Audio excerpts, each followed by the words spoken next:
O death, how bitter is the remembrance of you, to him who lives in peace in his habitation, to him who is at ease and prospers in all, and who still has strength to enjoy luxury.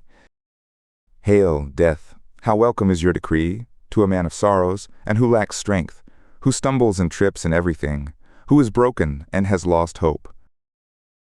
Fear not death, it is your destiny. Remember that the former and the latter share it with you.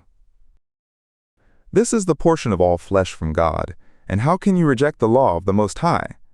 Be it for 1,000 years, 100, or 10 that you live, in Sheol there is no inquiry of length of life.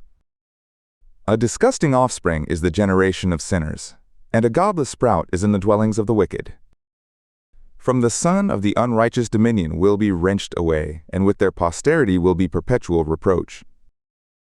Children will curse a wicked father, for because of him they suffer reproach.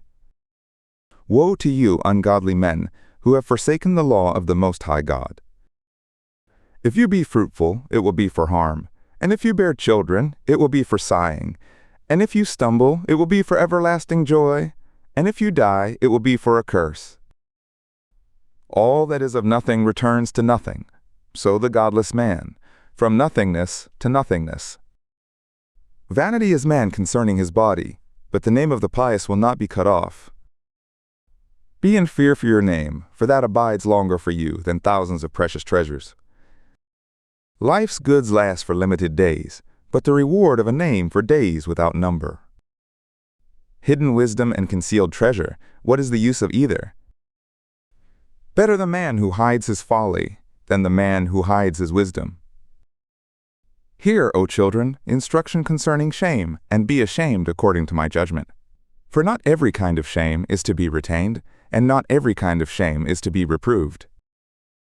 Be ashamed of a father and a mother of whoredom, of a prince and ruler of lies, of a master and a mistress of deceit, of an assembly and people of transgression, of an associate or friend of dishonesty, and of a place of pride where you sojourn.